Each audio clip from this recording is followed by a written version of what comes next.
For the first time in more than 50 years, Americans are about to once again reach for the moon. The first manned missions are set to take off in April, and tonight, a Central Indiana native learned he will be among NASA's next generation of astronauts, possibly one day even leading those missions. Ashton Hackman shares his story. It's one small step for man, He was the first human to touch the moon's surface. one giant leap for mankind. Neil Armstrong, one of Purdue's most notable alum and pioneer of NASA's Apollo era.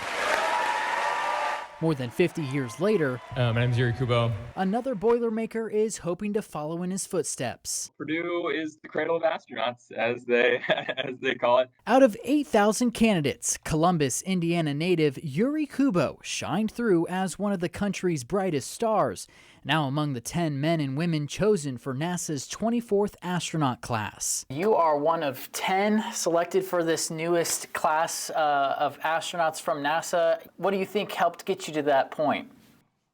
You know, I wish I could tell you.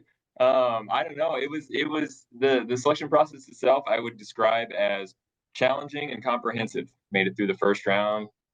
Miraculously made it through the second round, and here we are today. Kubo would get his bachelor's and master's degrees from Purdue, one of two Boilermakers in the astronaut class, alongside Virginia native Adam Furman. I have fond memories of growing up in Indiana. I claim Indiana. I'm a Hoosier at heart. When you meet someone from the Midwest, it's just like, hey, there's like an instant connection. Kubo has moved all over the country. His wife and two kids were excited, he says, but his daughter, She was like stone-faced. She's like, but does that mean you're going to need to meet an alien? I was like, no, like it's.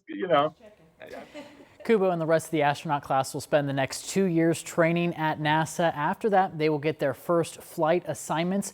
A 4-person crew is set to become the first manned mission back to the moon's orbit in over 50 years. And Anne-Marie and Felicia, that mission blasts off this coming April. After that, we expect another mission to actually step foot back on the moon, potentially future missions to Mars. But obviously, I asked him if he's looking forward to possibly being in this mission. He said, I'm just laser focused on my 2 years of training. It's going to be a lot of work. Oh, absolutely. And so much work to get to this point. I mean, 8,000 people. These are some of the most smartest people in the country. Some of them have several degrees. So it's like they got to this point for a reason. So Oh my it's good gosh. to see them get that recognition. They're getting PhDs in their sleep. That's right.